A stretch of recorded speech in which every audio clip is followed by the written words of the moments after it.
coaches saying that they thought this was kind of like an effort issue tonight.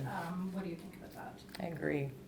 Yeah, I told them for the first time I'm disappointed in just how we fought. We're a team that stays connected, and we fought. And I thought we didn't do well in both categories. But the bright side is we know how to fix it and how to fix it quickly. So that's a bright side. Where do you think that came from today? That's what I'm trying to figure out with this group. You know, I talked about just being super vulnerable. Just be honest with me. You know, what can I do better? And they just, you know, said like we got to just do a better job fighting. So they took ownership, and I said, hey, look, I'm gonna do whatever I can to make sure I put you guys in that fighting mode, whatever that helps to prepare you guys, ignite you guys. But we also did talk about like if we have to stay consistently with watching more film, especially too on the flip side, recovery, because physically we look like we had heavy legs. So whatever that looks like, not just, you know, meals and this, it's like we got to work on our recovery as well. Do you think there's anything to getting a little too high off of the last 3 wins? No, just because there's no need to. Yeah. I mean, we talked about like there is no carryover, so we always talk about like nothing carries over from game to game. To me, I saw a little bit of heavy legs, fatigue, and so how can I manage that better in between the games? Maybe super short practice. Maybe my practice was too long, so I have to figure out what best works, you know, for players that just love to work out and they love to practice. So I think we got to come to an agreement with how much do I give them that freedom to work, or when can I say, hey, that's enough, let's just stay focused on the game. Yeah. They also felt like it was a little too early to kind of just speak on adjustments needed for Thursday night's matchup. But as a head coach, what adjustments do you foresee needing to change? Yeah, effort.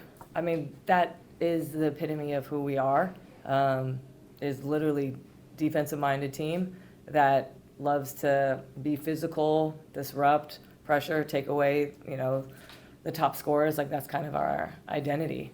But if you don't have any effort, then that kind of comes irrelevant. I mean, Paige got 20 and Enrique got 19. That wasn't the game plan. So we got to do, you know, the game plan, but it's got to have effort behind it. You know, you can have an amazing game plan, but if we're not committed to the effort and the physicality, in which, again, 5 offensive rebounds, that's not who we are. And we're not going to win games that way. One of the things that you mentioned just right now is just the simple fact of having that open dialogue with your players. Do you feel like that sort of relationship is what allows you to get the best version of them each and every night? I think so. This is kind of still my first go around, you know, so I'm learning.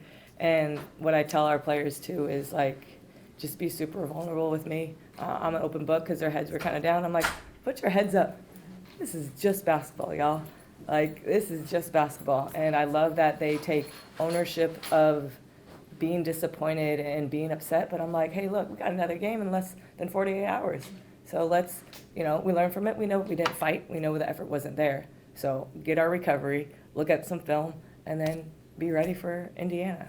You know, Natalie, forgive me if this has already been asked, but I guess how are you looking at these next 5 home games? You know, you have a stretch where you're at Chase, you're going to have that kind of home advantage.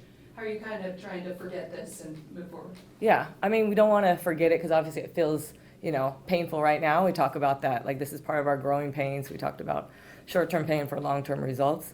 But I don't want to look at 5. I actually just want to look at Indiana.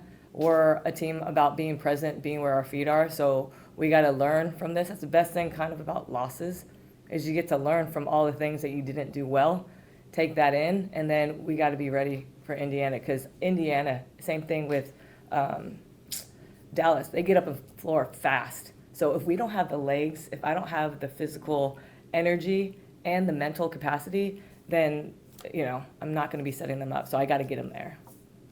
Do you think the rebounding disadvantage tonight, do you think that was mostly effort, or do you think there's different strategy to be done with Temi gone and just being so undersized? Yeah, I mean, obviously without, you know, Temi, who's, you know, just, she grabs all the boards. I mean, that team, they were more physical than us, so they weren't allowing us to get those rebounds. But again, I think I got to take responsibility too of like, did I over practice them the other day? Like, I have to make sure I find the right balance, you know, because we went from Carla to playing maybe like 10 minutes to 7 minutes. Now she's playing 27, you know, like, I mean, Veronica, she's playing heavy minutes. So I really got to do a better job of balancing, you know, between the off days. So, and making sure they get their recovery. Yeah. Thank you. Yeah. Thank you. Thanks, you guys.